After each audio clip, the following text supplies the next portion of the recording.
Thank you for listening to this PodcastOne Sportsnet production, available on Apple Podcasts and PodcastOne. All right, this is the family-friendly version of the Steve Austin Show, and this is a show that's safe for the whole family, and it drops every single Tuesday like clockwork. And we're going to get things rolling here after I said thanks for supporting the sponsors who make the Steve Austin Show podcast possible. And I've got another great one for you, and this is the one that's going to come in handy right now, Books.com. Listen, Mother's Day is May 8th, and that's just a couple of weeks away. So don't let it sneak up on you this year like it did last year. Take care of it right now by ordering Mom the best flowers of her life from Books.com. I'll tell you what makes Books flowers so great. They're grown on the side of a volcano. And I'm not kidding. They're grown on the side of a volcano. Books flowers are grown at eco-friendly farms on the side of a volcano, and that's probably why the blooms are larger and the colors are more vibrant. It's that volcano soil and the fact that the flowers can get more sun at 10,000 feet up the side of a volcano. And if you use my promo code Steve, you can get 20% off the bouquet of your choice. And let me tell you, folks, Books.com ain't going to break your budget. They got prices starting at just $40. No upcharges, no extra fees. Hey, Mom knows second-rate flowers when she sees them, so don't go that route. Mom is special. Show your thanks for all that she's done for you by giving her flowers from Books.com. And like I said, use my promo code Steve and save 20% off the bouquet of your choice. Go to Books.com now. Use my promo code Steve to save 20%. Delivery is also absolutely free when you register with the Books. No upcharges, no extra fees, free delivery. What are you waiting for? Go to Books.com, use my promo code Steve, and take care of Mom for Mother's Day right now. The following program is a PodcastOne.com production. From Hollywood, California, by way of the Broken Skull Ranch, this is the Steve Austin Show. Give me a hell yeah. Hell yeah. Now, here's Steve Austin. All right, everybody, welcome to the Steve Austin Show. I am coming to you from the mean streets of Los Angeles, California today. I'm sitting in my office at 316 Gimmick Street with my right arm in a sling. I am 5 days removed from having my rotator cuff repaired on the 20th of April, and I've got 5 holes in my shoulder. There's about 3 stitches in every hole, and my arm's in a little bit of pain, the shoulder's in a little bit of pain, but other than that, I'm getting along fairly well, just learning how to do everything with my left hand, which has met with some challenges, but nothing that I haven't been able to overcome just yet. Interesting story. Last night I was sitting in bed drinking a glass of wine, and I had the glass of wine sitting basically on my leg and on a pillow, shifted the wrong way, and when I shifted the wrong way, I dumped about 4 ounces of red wine on my laptop computer and completely immersing all the buttons on the computer. So I jump up real quick, or as quick as I can with one arm, flip my computer upside down to drain the red wine out of it, and make my way into the kitchen. I pat the computer on the back like I'm trying to burp a baby and bring this thing back to life and get all the liquid from going into all the electronic stuff. Well, then I turned it back over and started wiping it down and getting it clean, but the damage had already been done. The red wine had already penetrated all of the little electronic stuff in there, and when I woke up this morning, I woke up to a dead computer.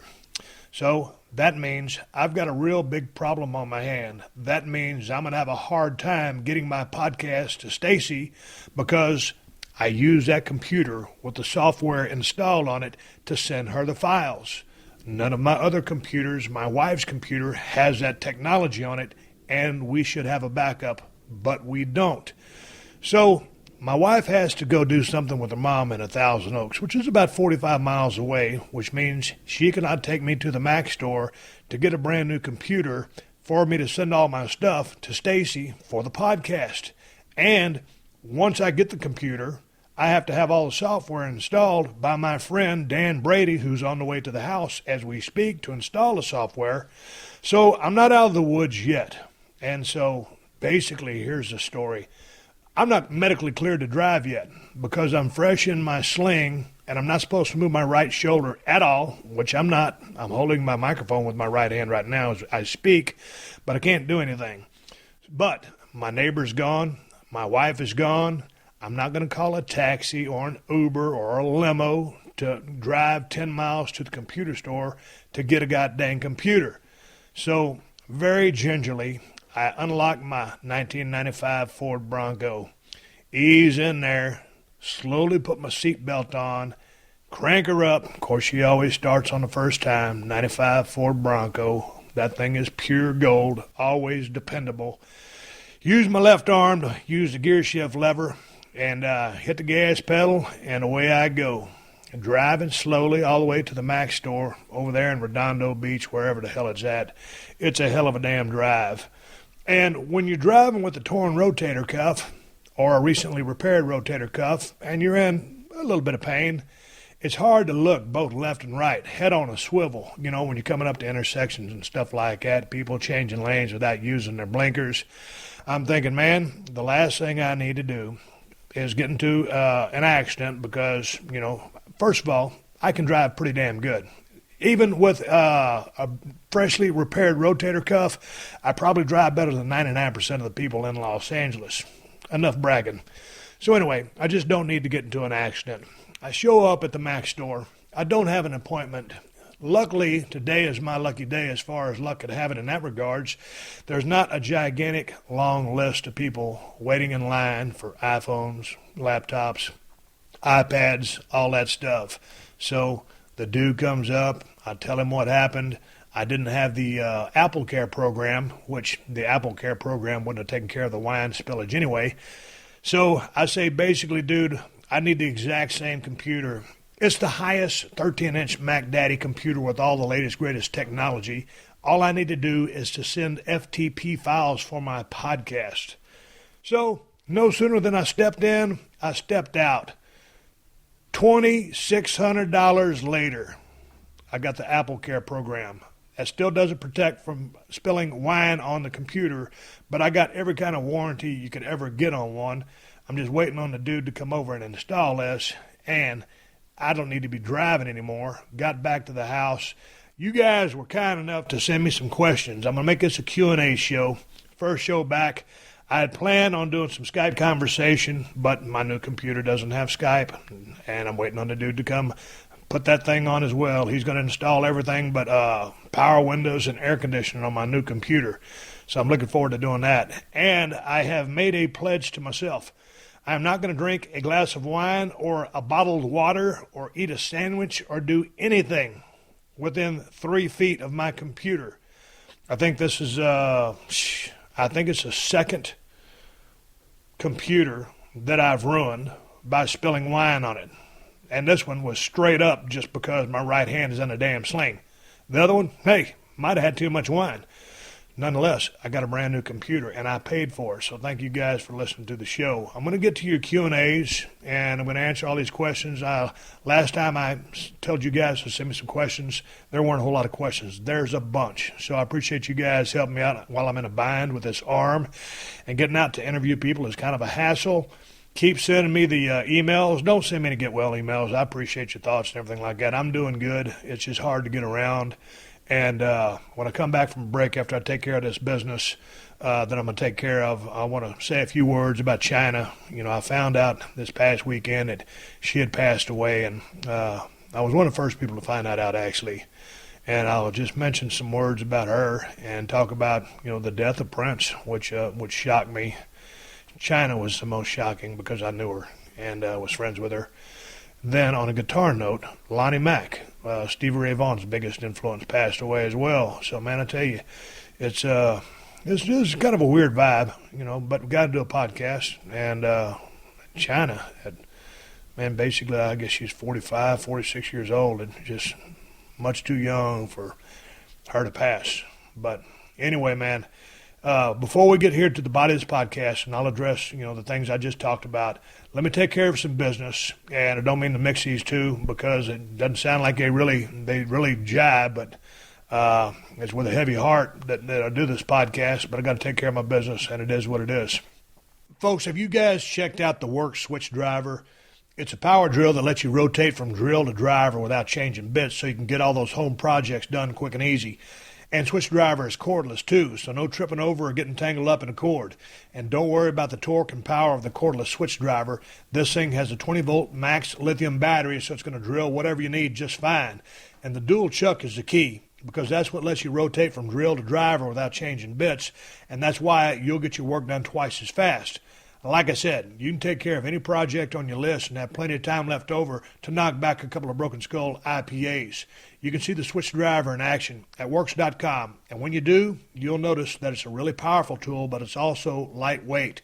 And it's a great choice if you have to get stuff done while standing on a ladder or reaching above your head, like if you're hanging racks or installing overhead storage. So go to workswitchdriver.com, that's WORX switchdriver.com, and use the promo code STEVE at checkout to receive 10% off and free shipping.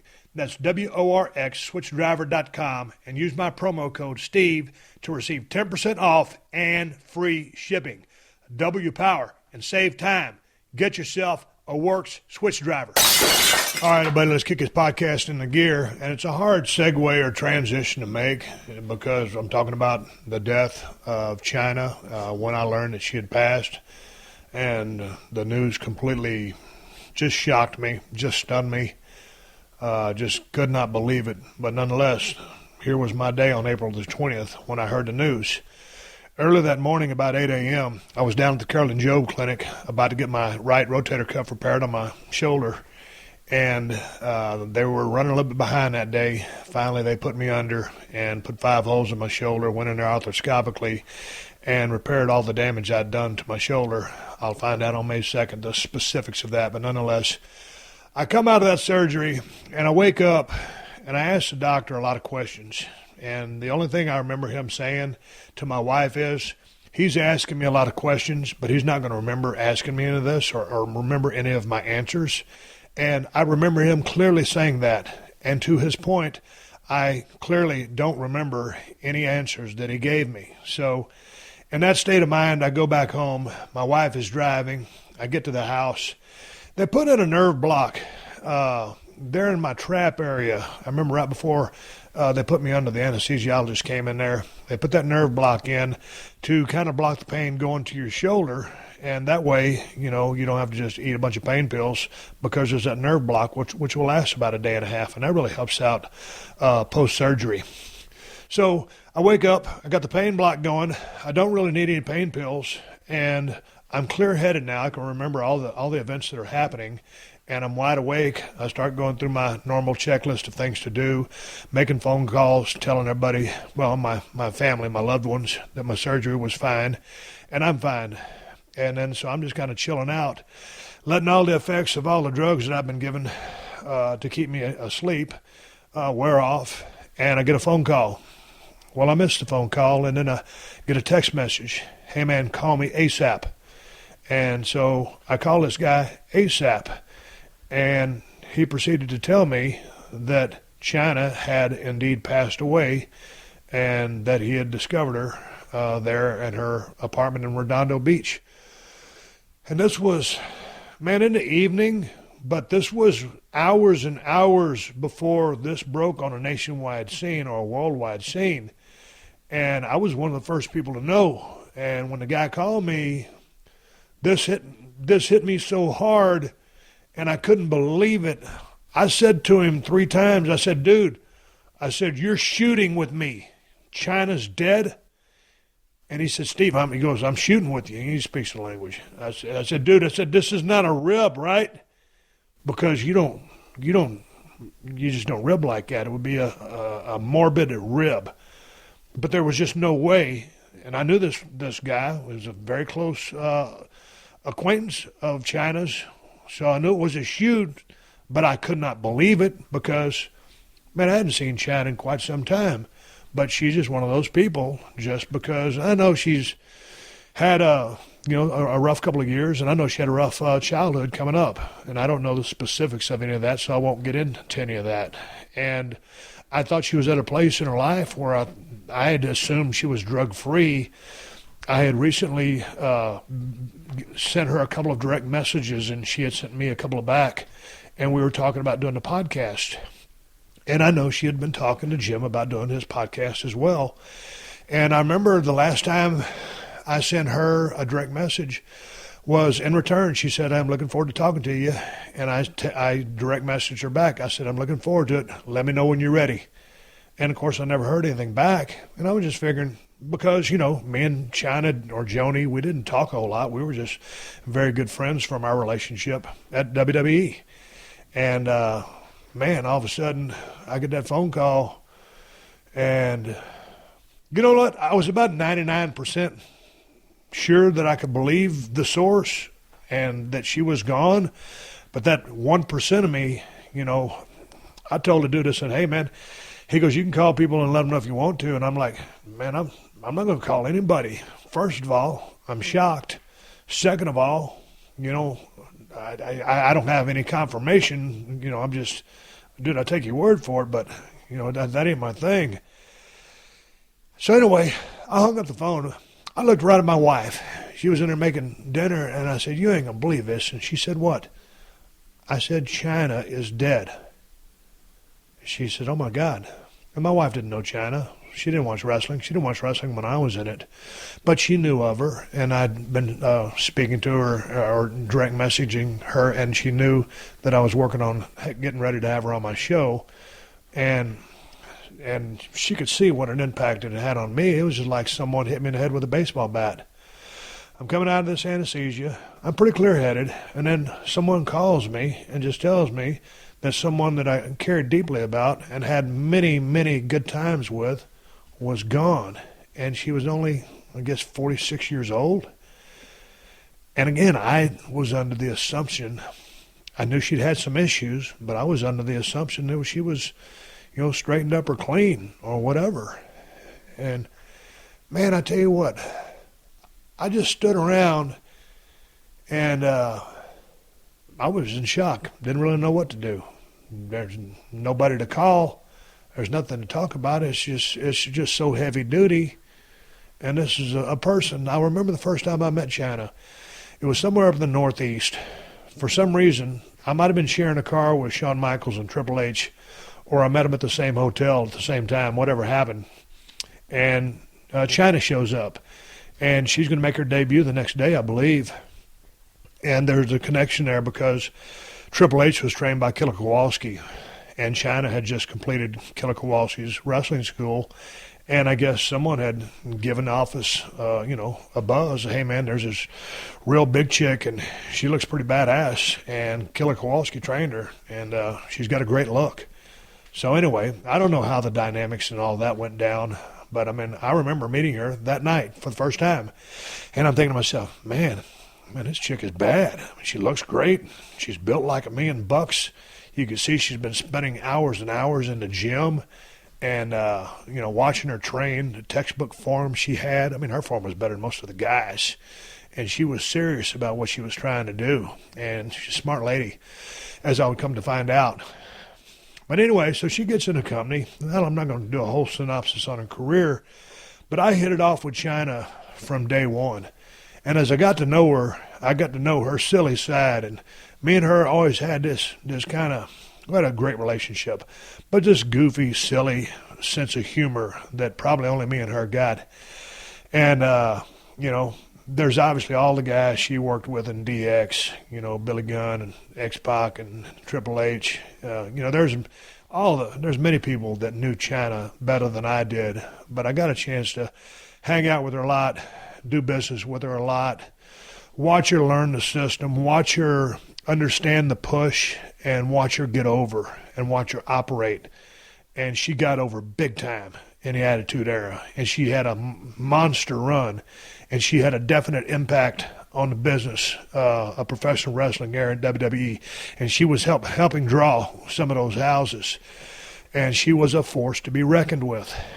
I just remember her taking care of her business and learning the business side of the business and climbing up the ranks, and, man, she was working with guys. I remember about a time there when they brought in, it was Perry Saturn and Eddie Guerrero and Dean Malenko and Chris Benoit.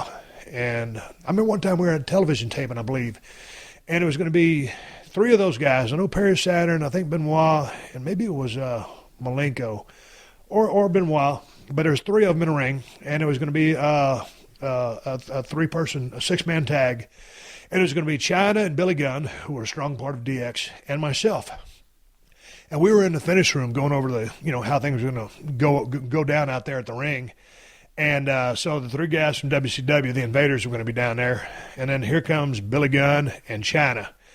And I remember we were talking backstage, and Agent says, now, Billy, when you and Chyna get down there, there's three of them in the ring, so you two just wait at the bottom, wait for Stone Cold, and when he gets there, y'all go in the ring, and y'all start the match and start doing everything. Chyna, without hesitation, looks over at the Agent and says, well, why would we wait for Stone Cold? Aren't we going to kind of look dumb just waiting there by ourselves? Why wouldn't we get in there and start kicking their ass? And, on one hand, I'm sitting there thinking, hello, hey, I'm Stone Cold Steve Austin. I'm the hottest cat in the business right now. And first of all, there's three of them. There's two of you. And also, you're female. Billy Gunn didn't have, he didn't really care because he knew that it was outnumbered. But my point is, the moxie that Chyna had to say that, because she believed in herself. She believed in her gimmick. She believed how over she was. And on one hand, I couldn't believe the audacity of it. But on the other hand, I always gave her credit because, hey, man, she was looking out for herself. She was looking out for her character. And she wasn't out there messing around. She was a very funny person and very smart. But she was serious about the business. And so it ended up, they waited for Stone Cold to show up. And I remember we went out there and had the match. And I don't remember the specifics of the match. But I just remember, her taking herself and that character very serious. And as she took herself serious, she was pushed serious. And the fans, the WWE fans, took her serious. And for a female to come in and basically be a guy's heater or backup or muscle, because, man, she really helped out the Triple H character. They were such a package together. And that was money. And then her and DX was obviously money. Man, I'll never forget one time working with Triple H in Germany, and we were working in front of people that just loved Triple H and Chyna. Of course, Stone Cold's going over. I stun Triple H, pin him 1, 2, 3. Chyna comes in, stun her. And then here comes a dude. He starts jumping on me. I thought it was a rib. I thought one of the boys from the back had hit the ring and was pulling a rib on us. Well, it was one of the German fans who was pissed off that I stunned Triple H and Chyna. So Triple H gets up and starts beating the hell out of the guy that jumped me. And I just got finished watching a clip. I was going over some Chyna clips before I started this podcast. And I didn't realize that I actually eliminated Chyna from the Royal Rumble in 1999. Seconds after she eliminated the world's strongest man, Mark Henry. She turned around, fed right into a clothesline over the top rope. Down she goes.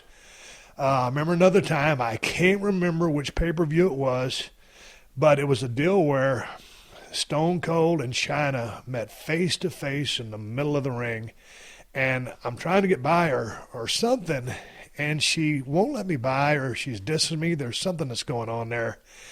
And then I think I'm just finally just trying to get out of the ring. And when I go to get out of the ring, and I couldn't find this clip on YouTube. I've seen it before.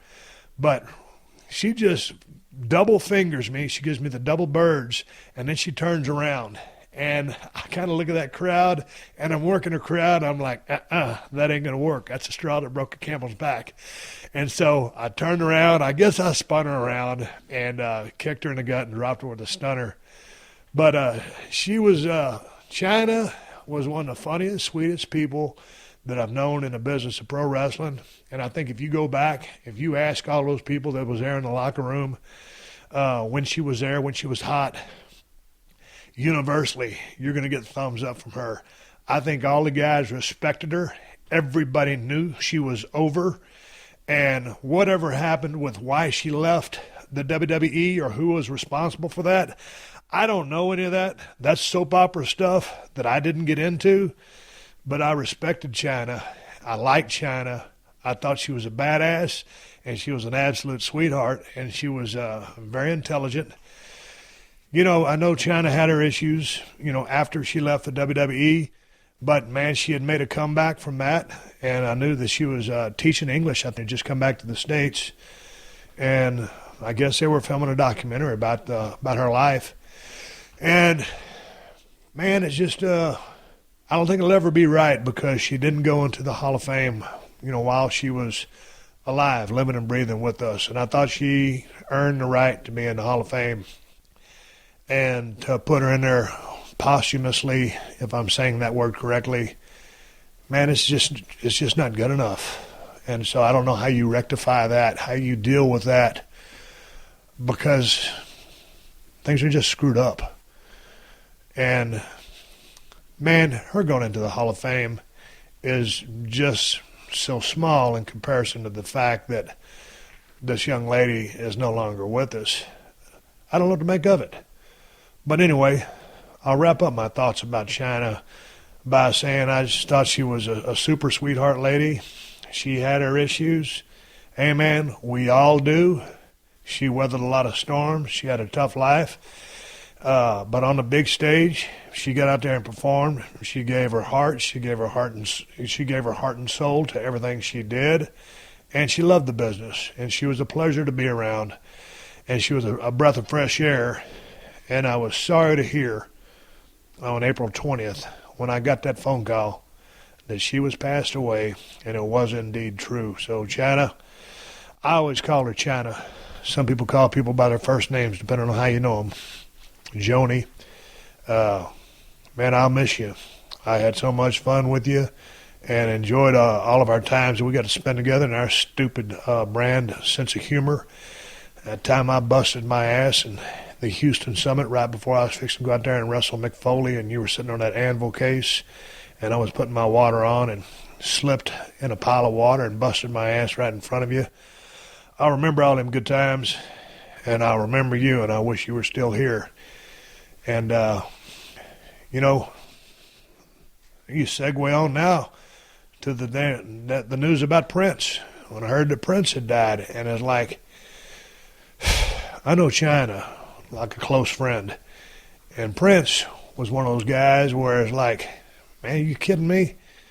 I thought that guy was such a health fanatic that, he'd always taken care of himself, and now I'm reading reports. I don't want to get into the reports because I think there were some pain medications involved or something like that. I don't know what the deal was, but I got to pay my respects to Prince because he was one of the defining artists of my time. Michael Jackson was like the guy, for back when I was a kid, growing up to when he passed. I mean, Michael Jackson was the bomb. And Prince was like the bomb, but he was different. He was a different kind of package, different kind of music, different kind of dancing, but same kind of superstar. Michael Jackson's probably, the greatest of all time, but Prince was up there with him, not on the same cloud, but on a parallel cloud. And then you hear that he died. It's like, man, are you kidding me? That guy, like, again, one of the soundtracks of my life and a big part of my, youth growing up was listening to Prince songs and his influence. And, man, when that MTV craze was going on and he was red hot, you hear about a guy like that passing, you're like, man, I just didn't know that there was any issues with that guy. And so my thoughts go out to his family and condolences. Also to Chyna's family. I don't know how many of her family members are here, but then on the last note, before I get into some questions, and again, this is probably the hardest podcast I've done because this is not easy to talk about, but it's just everybody died. I got news that Lonnie Mack passed away a couple of days ago, and 99% of you people that are listening to the podcast don't know who Lonnie Mack was, but Lonnie Mack was one of the greatest guitar players that ever lived. And he was probably the single biggest influence on my favorite guitarist of all time, Stevie Ray Vaughan. If it had not been for Lonnie Mack, there would not have been Stevie Ray Vaughan as we knew him. Stevie Ray Vaughan would have existed. He would have been a great guitarist, but his trademark sound and working that whammy bar the way he did was because of a man named Lonnie Mack. And I'll never forget the story of Stevie Ray going into a record shop in Dallas, South Oak Cliff area, and he had gathered together enough money because his brother Jimmy was tired of him listening to all his records. Stevie went up to the Austin record store, and he told the guy that was running the shop, he said, "Give me the baddest guitar record you got." And I believe, if I'm not mistaken, it was Lonnie Mack's Wham, and that was how and why Lonnie Mack would influence Stevie Ray's sound and style. And if you get on YouTube, man, there's one song that's so haunting, and it just showcases some of the tremendous guitar playing work of Lonnie Mack. Check out a song called Stop. Lonnie Mack, Stop. It's a slow song. It's bluesy. Watch him on the neck of that guitar. Listen to his voice. God dang, this guy could sing the blues. I don't think he got enough credit for his voice. His guitar work is phenomenal, as was his voice. And then, man, you can watch Stevie Ray Vaughan and Lonnie Mack do Wham together, and you got to check out Lonnie Mack singing Oreo Cookie Blues. It's just a funny song that he wrote about Oreo cookies and stuff like that, and he made it into a song. But anyway, I spent 20 minutes talking about three people, one person specifically that was very close to me, but that impacted my life. And so I'm going to take a break right now. It's early in the show. I'm sitting here in my office. I got 5 holes in my shoulder. And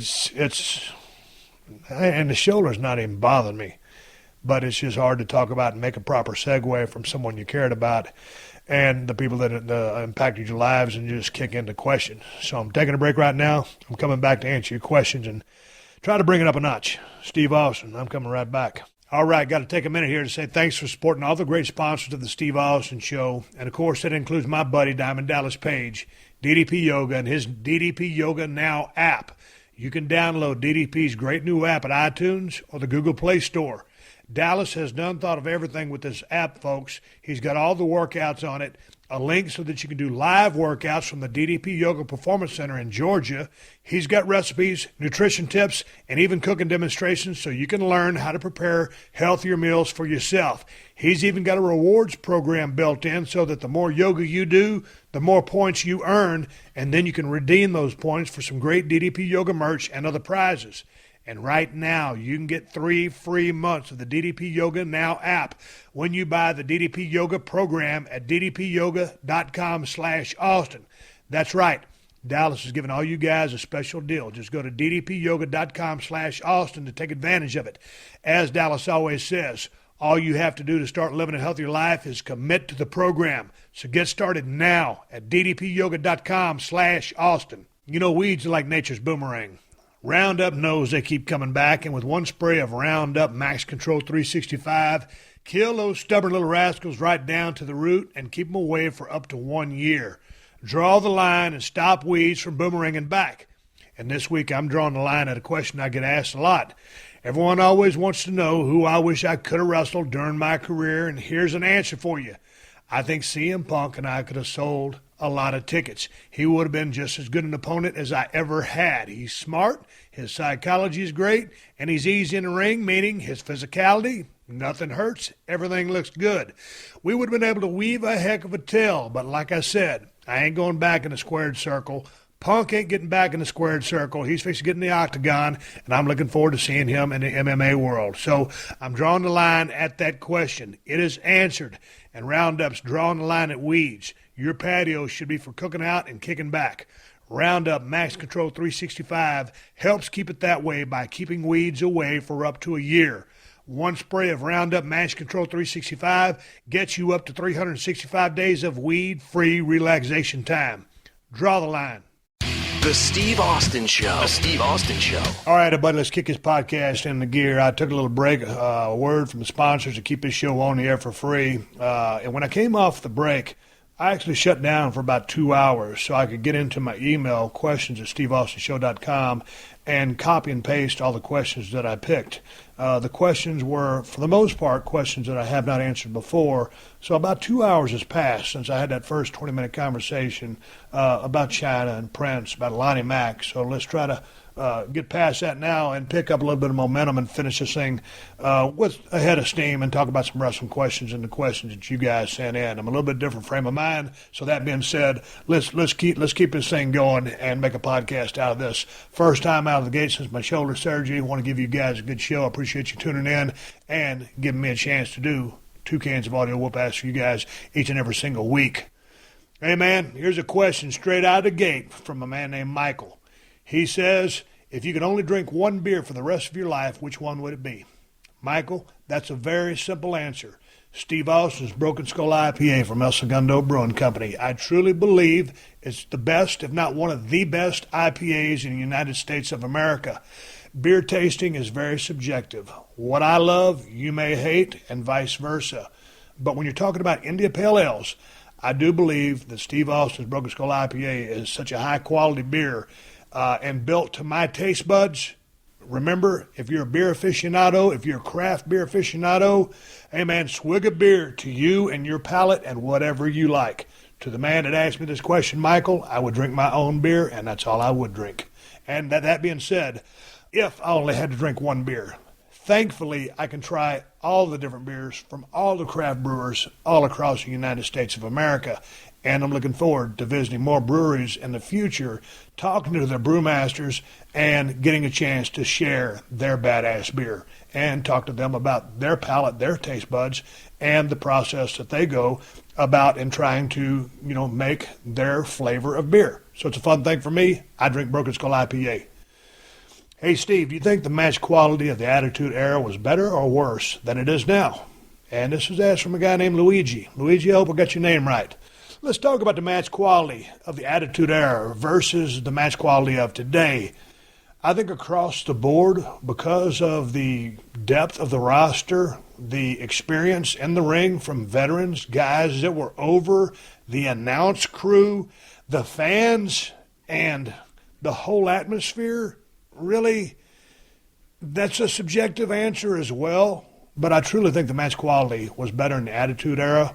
I think there are some stellar matches being presented today, and there's some badass athletes working on the active roster today. And you've got a bunch of veterans in that roster as well. But when you put all the different aspects of the match, whether it's just the mechanics, the psychology, the carrying out of that match, all of the elements combined, the experience was so much more explosive and spontaneous. If you want to talk about sheer mechanics and athleticism, I think you'd go with the new generation that's in the ring right now. I'm saying the match quality with all of the experience from all of the guys. I mean, so many more guys are going to end up going into the Hall of Fame that came from that era. I would say match quality was better back then. And I don't say that to dump on the current roster, because there's some badass cats out there that can work their asses off. And there was a lot of schlock and there was a lot of shock value in a lot of the storylines that kind of mired down some of the luster of the Attitude Era. So many people seem to harp on that rather than the work that was done in the ring. We shot some heavy-duty angles back then, and there were so many badass workers from top to bottom, from Brett to Sean, to myself, to DX, to Mankind, Triple H, Taker. Man, I'm not even mentioning everybody. Everybody there could work their ass off. And for the most part, really, the entire roster was over. And with the fans, with the refs, with the announce team, the whole experience, match quality, Attitude Era, hands down, and that's the bottom line. Now, me personally, I really dig the stuff that was done in the mid-'80s in WCCW, Mid-South Power Pro, and NWA.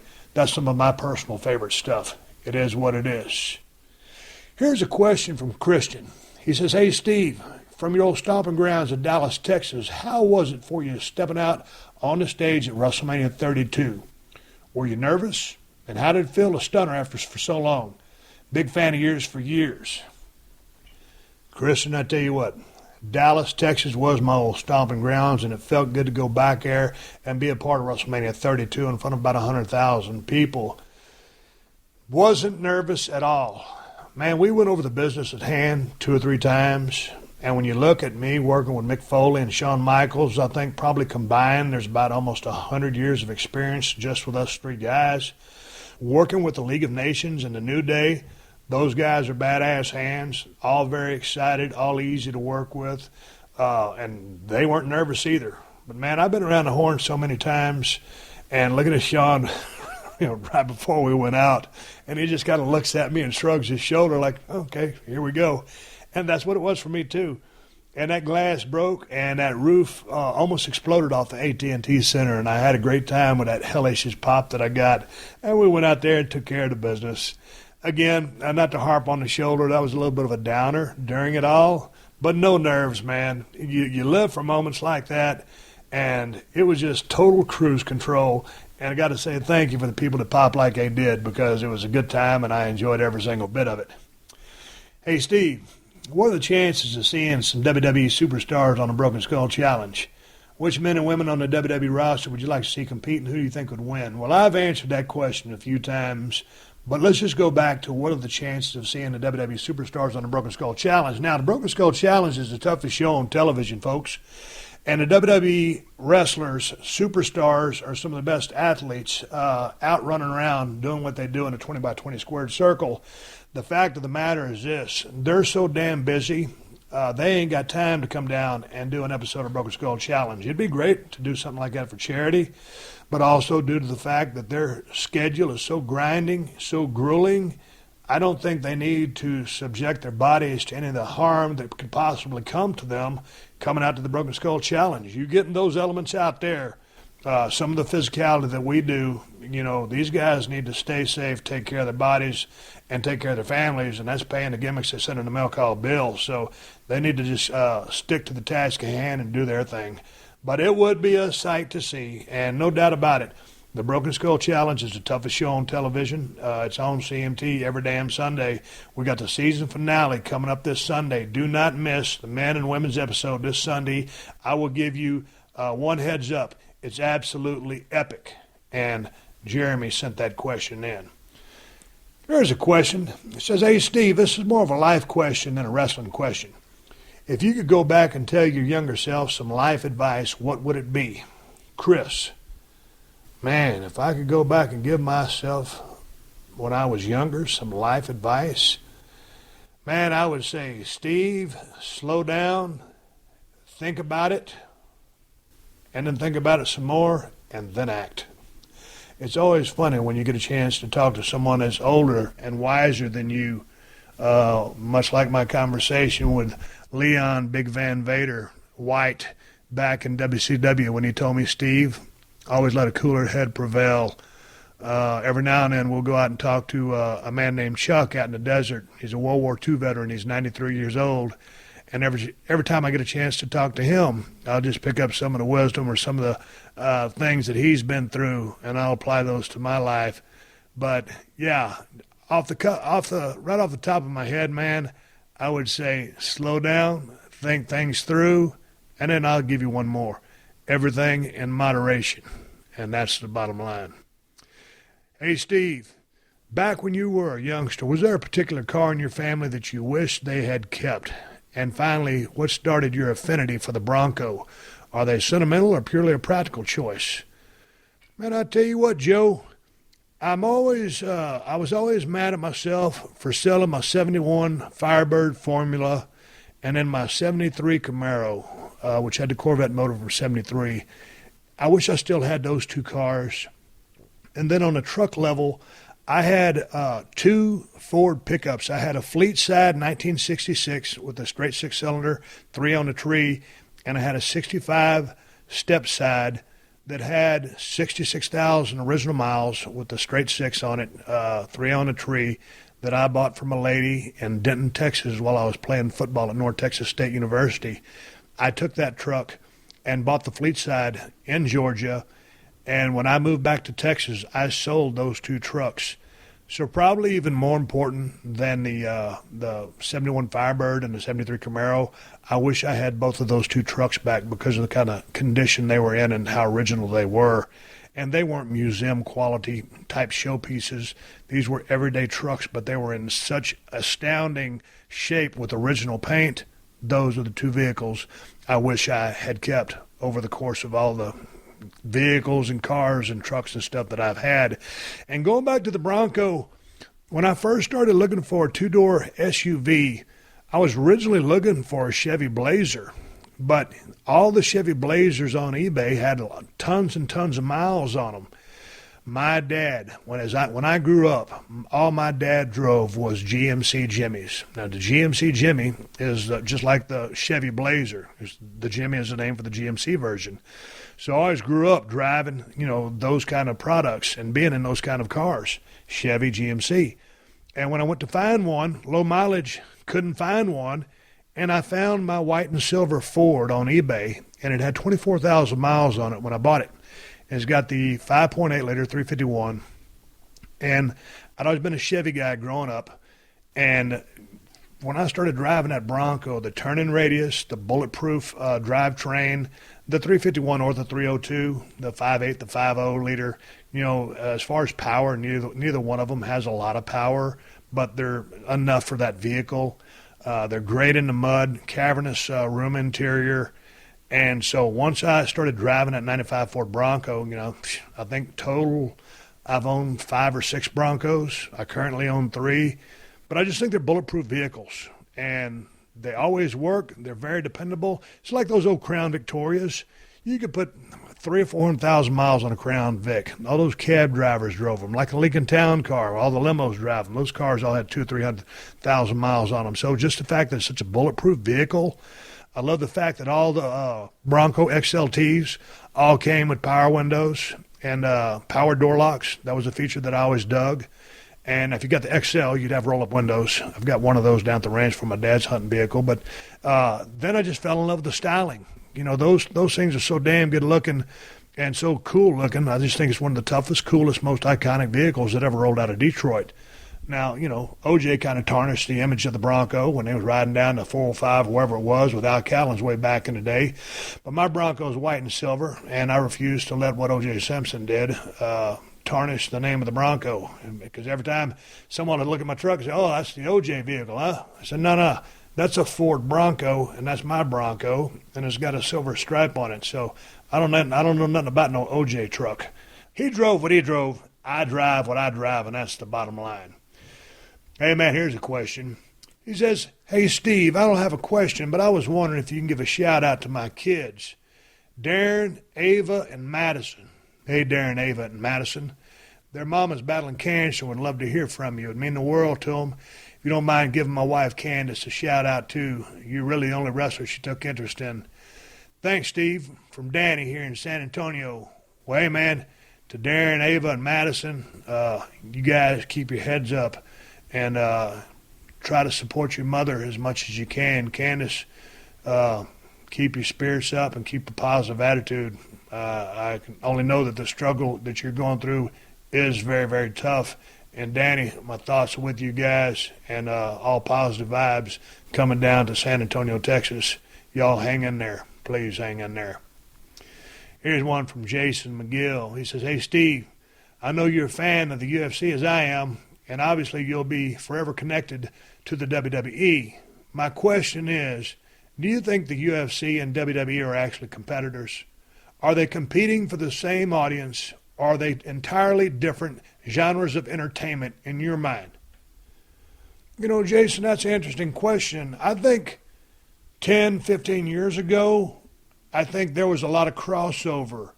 I think as the WWE has segued or turn to a more kid-friendly product, the reality era, but it's TV 14, whatever it is.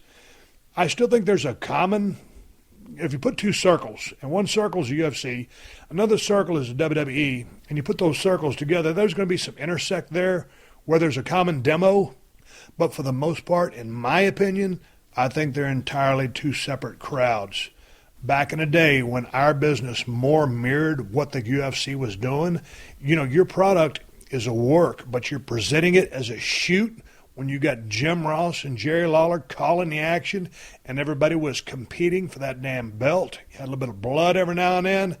Just in its presentation alone, it was just a mirror image. And now I think the UFC, they go about doing pro wrestling better than we do pro wrestling. They take organic storylines and expound upon them. If you got some colorful characters in there, be it a Conor McGregor or a Nate Diaz or any of those other guys that might talk a little trash, also have great showmanship skills on top of their already tremendous fight skills, you have wrestling, then you have elements of pro wrestling, but it indeed is a shoot sport.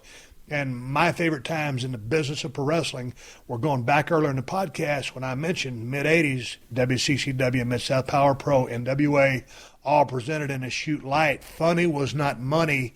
Serious was money. There's a spot on the card for something that can lighten the atmosphere or lighten the mood or give you a chuckle. But by and large, when you got championship gold on the line, when you got personal issues on the line, like you do in the UFC, like you used to have in the business of pro wrestling, that's when you have crossover. That's when they shared the same audience almost damn near. And you're always going to have your purist. Like some boxing people will only watch boxing, while some boxing people are as well interested in the UFC. But so they share a common demographic. But that's my thoughts on that. I think it existed back in the day more so than today because of the product. All right, I got to take a minute here to say thanks to you guys for supporting all the fine sponsors of the Steve Austin Show. They're the ones who let me do this podcast twice a week for FREE. That spells free. So, big shout out to Onnit and Alpha Brain. Alpha Brain keeps me on my A game, helps me keep this family-friendly show entertaining and fun for the whole family.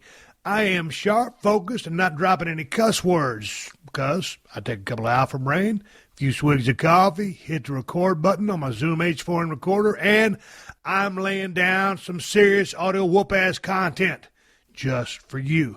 And if you want to be on top of your game, then get yourself some Alpha Brain at onnit.com/Steve. And if you do, you will save 10% off your order. You can get 10% off anything you order at onnit.com/Steve, including ShroomTech Sport and T+. So, go take advantage of this 10% discount off your order. Just go to onnit.com/Steve. And another great thing about Onnit and all their products is, if they don't work the way they're supposed to, you can get all your money back, no questions asked. Money back guarantee. Hey, go to onnit.com/Steve to get your 10% discount off all your supplements. I'll spell it out for you. That's onnit.com/Steve to get 10% off your order. Here's another question. This is from Jim, Imperial Valley of California. Hey, Steve, what's the secret for these bigger, heavier guys like Kevin Owens and Bray Wyatt not getting blown up? I carry a little extra weight, and I get blown up bending down to tie my shoes. I don't get it. Well, Jim, man, those big guys you're mentioning like Kevin Owens and Bray Wyatt, what they do is pro wrestling, and those are two big bone guys. And, you know, much like I was, or guys that were bigger than all us, the guys you just mentioned, Kevin Owens and Bray Wyatt, they're big guys. They're physical guys, but they're not the biggest guys on the roster. What the deal is, man, those guys are professional athletes, in my opinion.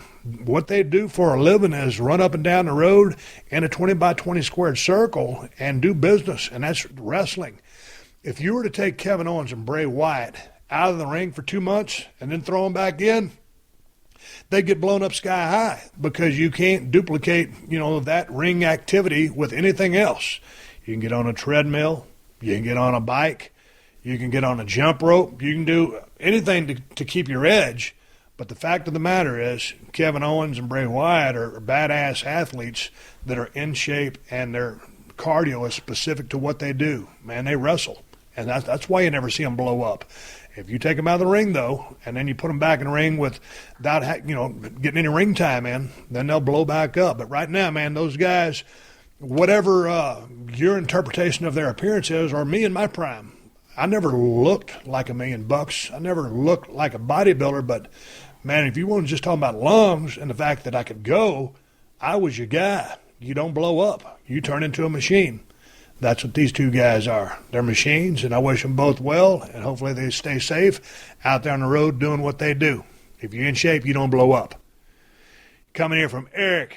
Eric says, hey, Steve, do you have a quote-unquote trophy room or otherwise keep and display any items from your ring career? Old ring gear like the lights, camera, action robe, replica title belts, magazine covers, etc. Man, Eric, I tell you what, I got a closet about 10 feet from me over here to my right-hand shoulder, and there's about 8 Stone Cold Steve Austin vests. The very lights, camera, action robe you mentioned in your email is hanging up in there.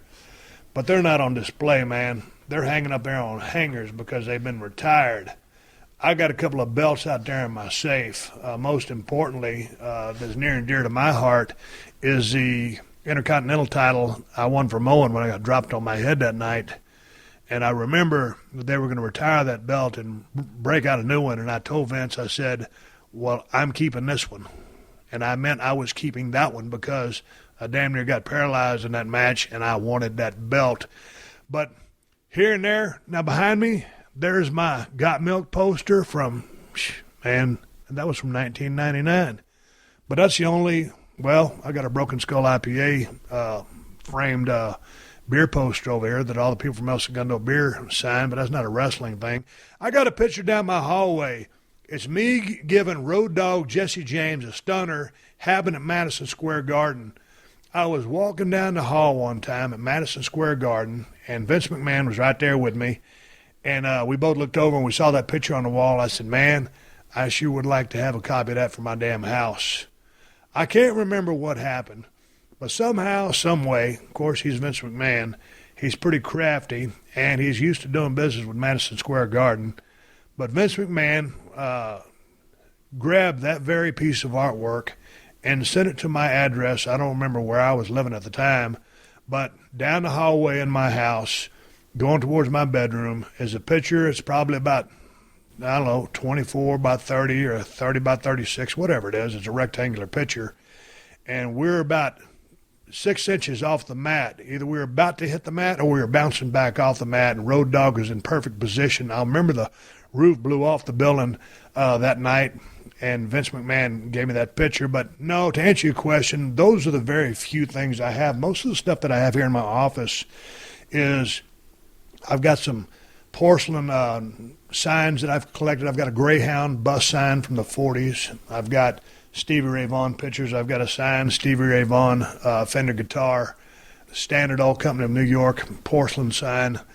My antique clock collection, which someone asked me a question about in here. But nah, man, down at the Broken Skull Ranch, I had a office with all my plaques for all the platinum DVDs we made back in the day. But I don't have a trophy room. I wish I would have done a better job collecting some of the stuff from back in the day, but now that I look at it, it's back in the day, so ain't no sense in just sitting there and having it hang around everywhere. If you walked in my house, you would never think that Stone Cold Steve Austin lives here, because most of the stuff on our walls is pictures of Shona, Hershey, and Moolah. Pictures of our dogs are everywhere, more so than me and my wife or anything that is Stone Cold. And that's the answer to that question. Here's one. He said, hey, Mr. Austin, long-time listener and a huge Stone Cold fan. My question goes back to 1998. There was a storyline where The Undertaker dropped a bunch of blood on you when you were in the ring. What was actually dumped on you? I'm obviously assuming it wasn't real blood. And that's from Josh in Cleveland, Ohio. You know, Josh, I believe you're referring to Kane. When Kane and I were going to have the first blood match, and we were going to have to be the main event, there was going to be a Hell in a Cell match, which was fought by Mick Foley versus The Undertaker, which was an absolute show stealer and one of the greatest matches in the history of wrestling. And we were going to follow that match. But that, if I'm not mistaken, that happened in Austin, Texas. And there's so many damn details of my career I forgot. But there's, for some reason, I remember that happening in Austin, Texas. And it was like a corn syrup with food coloring added to it. And it was the perfect thickness of blood. And I remember Richie from Magic. That's what we used to call the prop guys. Richie from Magic rigged up that blood. And I don't know how much it was.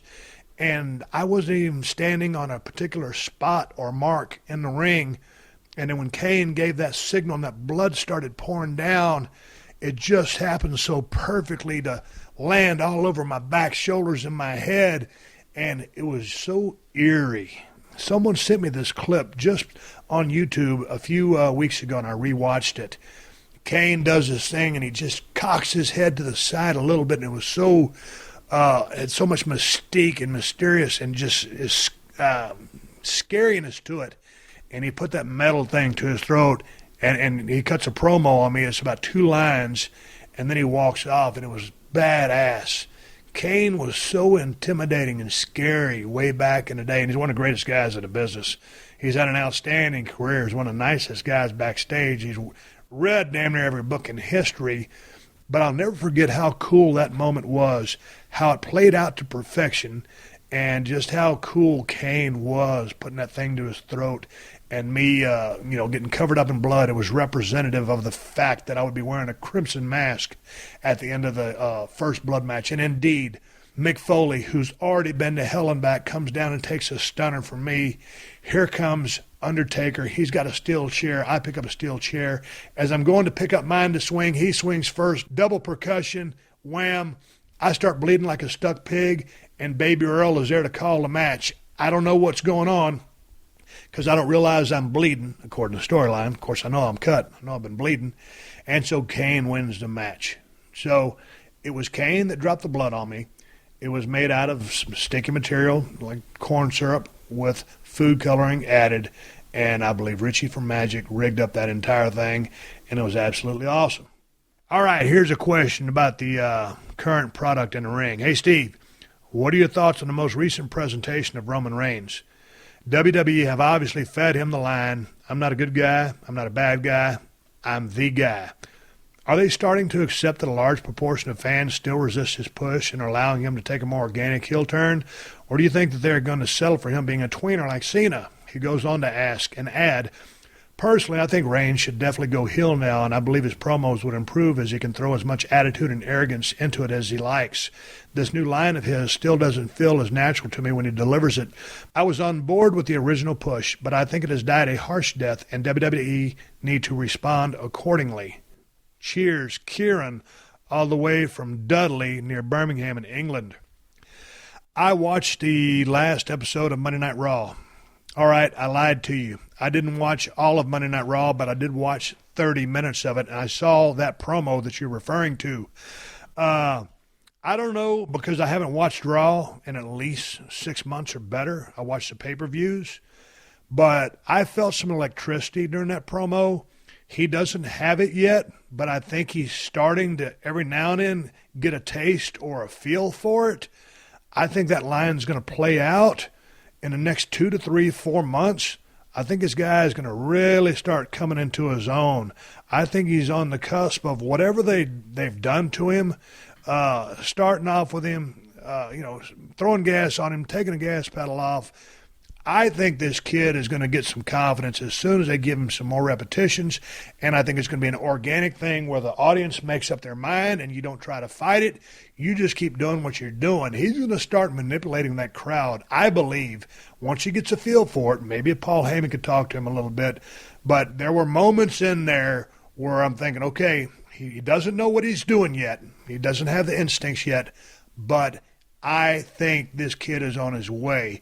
And I think he's going to be in for a monster run. That's my prediction.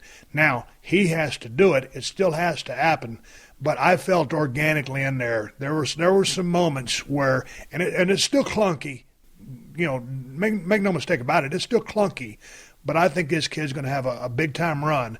And we're watching the starting steps of it. And he's crawling right now. And he's going to start walking. And then this kid's going to start running. Now, that being said, I'm liking what I'm feeling or seeing or sensing in these promos, but you got to have the work to back that up. And if you're going to just stick to the same moveset, I would move that vest, that catcher's, protector's vest, whatever that thing is, I would go to a thin black T-shirt, cut off the sleeves, cut out the neck, and wear it as something that's just a little, that looks better. The kid's got a great body. Take that catcher's protector's vest off, because I think it looks like crap, but that's not going to be the be-all, end-all. I felt some moments in there of electricity starting. There's going to be a fire. If he can back it up, if he can improve his work, the kid's going to get over big time. Again, I'm seeing certain things there that I really like. Proof's going to be in the pudding. Proof's going to be 6 months down the road. All I got to do, let this kid keep going out there and doing what he's doing. If they take him as arrogant and start booing him, I just felt the electricity of that crowd, and I think he's going to be just fine. We'll wait and see. I look forward to seeing it and wish him all the best. Hey, Steve, when you were white hot in the WWE/F, what was your favorite piece of Steve Austin merchandise they produced, and what was the worst Steve Austin merch they made? Dave McCallum from the United Kingdom. Man, I got a lot of questions coming from the United Kingdom. I appreciate all the support over there in the UK. When I'm thinking about merchandise, I go back to my original Austin 316 shirt. And the reason I go to that shirt is because it was so satisfying to be able to finally, have someone believe in me and produce a damn shirt based on the fact that they believe I could sell a shirt when I was fired for being not marketable and being injury prone and not charismatic enough to sell a ticket, much less a T-shirt. So that original Austin 316 shirt is my favorite piece of Austin merchandise because it was the first, it was the original, it was the number one selling T-shirt probably in the history of the business, and it meant that much to me. As far as the worst piece of merchandise, I don't think there was a worst piece of merchandise. Hey, Steve, you mentioned on Twitter a while back that you'd tell a story about getting your ring at Christmas, I think. I'd love to hear that story. Also looking forward to hearing the MRI story. Gwen Atkinson, Enterprise, Alabama. Well, Gwen, I'm going to save that MRI story for Thursday. And as far as the story about me getting my ring back, y'all remember a couple months back I was drinking over my neighbor's house. I think I was drinking margaritas. And my ring was all bent up, my famous skull ring that I've had for 10, 15, 20 years. And so I told my neighbor, I said, hey, man, go get a pair of shears or some scissors or something, some metal snips, tin snips, and cut this damn ring off of me. It's starting to freak me out a little bit because my finger was starting to swell up. And I just done that video game shoot, and my finger was all jacked up. And I get claustrophobic about having a damn ring stuck on my finger. So anyway, he got the tin snips out there, and we cut my ring off that night. And so all these months go by, and my wife is going to pull a big swerve on me, the big surprise for Christmas, and present me with a new skull ring, my trademark ring, which I've been wearing forever, because I was just kind of cool without wearing a ring anymore. I was over it. But here's the deal. My fingers have kind of changed size, since I got out of the business. And she had tried to buy me a new ring before we went down to South Texas, and it didn't fit. And I said, hey, man, don't worry about it. And she goes, well, you got to get me a ring size. I said, no. I said, you tried once. It's the wrong size. I said, I'll do without it. Well, she puts a call into my good buddy Rick Maverick. Rick Maverick is the head of Starling Gear. Go to starlinggear.com and check out all the badass jewelry this dude makes. Rick is one of my best friends here in Los Angeles and recently relocated to Portland, Oregon. So Rick was working on a new ring for Ace Metalworks, badass skull ring. So he sends me a text, and I bite hook, line, and sinker. He says, hey, man, I got my new Ace Metalworks ring for you. Send me your ring size so I can get you one so you can wear it. And I said, all right, man, I'll do it whenever I get a chance to go down to the jeweler. And he kept sweating me, and he kept sweating me, and he kept sweating me on it. I was like, God dang it, it's a little kind of persistent of my buddy to kind of really sweat me about getting my damn ring size. So finally I was in San Antonio doing some shopping, and I stopped by my buddy's jewelry store, Mike Moretti, there in San Antonio off 281. I said, Mike, I got to get my damn ring size because my fingers grew since I got older. And so I reported my damn ring size back to Rick Maverick of Starling Gear / Ace Metalworks, and he promptly fed that information to my wife, Kristen, who obviously knows because we're very good friends. And then she called the place in Houston and ordered me the skull ring. So basically, my buddy was the one that pulled the scam on me and hoodwinked me into giving my wife my ring size. Because had he not, I would never be wearing that skull ring because I wouldn't have bought one. That's how that happened. And I was pretty surprised when I got that ring for Christmas. And I was wearing it right prior to my surgery. My fingers are still swole up on my right side because I'm bruised up and stuff from that surgery. I haven't put the ring back on, but it does fit. Hey, man, here's a question from a guy named James Vance. He goes, hey, Steve, I hope all is well. I've always been curious. Who had the biggest impact on your wrestling career? Also, if you had to give up one for a year, would you give up hunting or beer? Man, I tell you what, when you ask me who had the biggest impact on my wrestling career, there's so many people, and Vince immediately comes to mind. But to really bottom line this one and bring it home and give you one answer, I would have to say the guy who broke me in, gentleman Chris Adams. And the reason I say him is because I went to his school. He taught me how to wrestle. And then he is the one that booked me in my first big-time angle, and that was a top angle in a promotion where we were working semi-main event, and we were actually drawing money. And this was a guy that, in working my first program, gave me the notoriety, which allowed me to be able to win the 1990 Rookie of the Year award, and that would kind of launch, the rest of my career. Winning that Rookie of the Year in 1990, Chris Adams booking me in an angle with him, a guy who'd been in the business for 15 years, books himself in an angle with a kid who'd been working for 3 months coming out of his school. So I'll never forget the lessons I learned from working with Chris. He always got to win when he needed to win, but I got to heat back to keep the angle moving forward. And he told me to save my money. I also give a shout-out to Bronco Lubitsch and Skandar Akbar for being up there as well. And there were many people along the way. And thanks for Jerry Jarrett for hiring me down there in the USWA.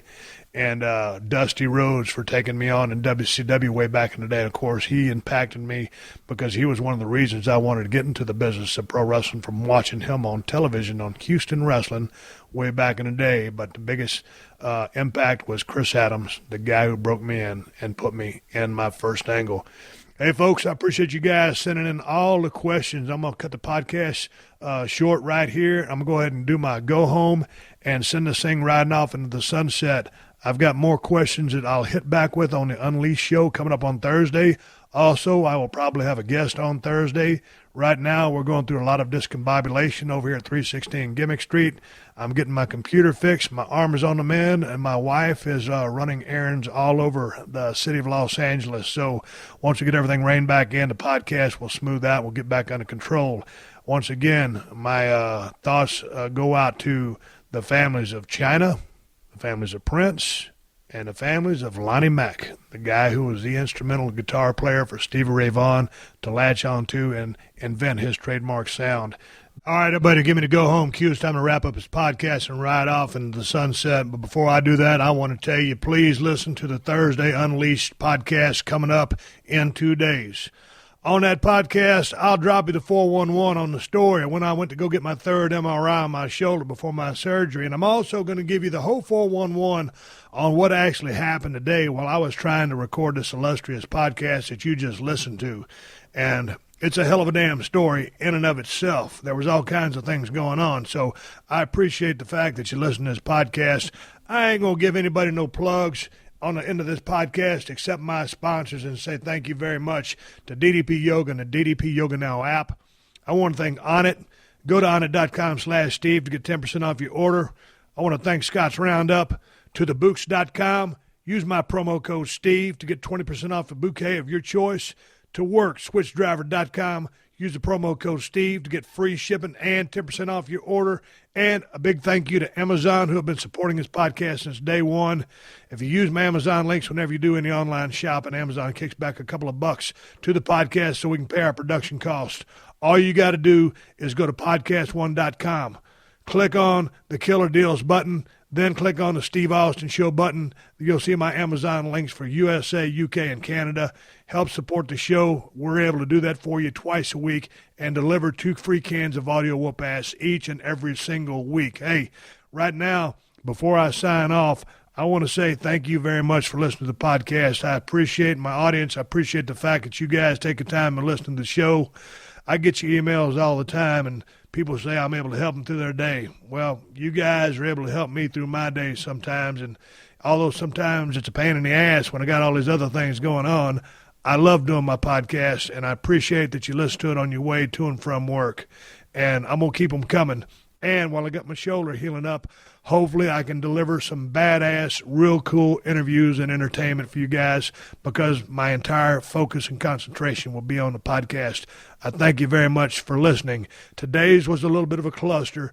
Bear with me. It was tough to talk about the first 3 people that I mentioned, them passing away. One person very close to me in my life and the other 2 very inspirational. And then just to have a podcast and to deal with all the other discombobulations. So thank you very much for listening to the show, and keep listening because the 60-second AP News headlines are coming up next. Hey, folks, until next time, coming up this Thursday on the Unleashed Podcast, you know who I am. My name is Steve Austin, and I will catch your ass down the road. Download new episodes of The Steve Austin Show every Tuesday at PodcastOne.com. That's PodcastOne.com.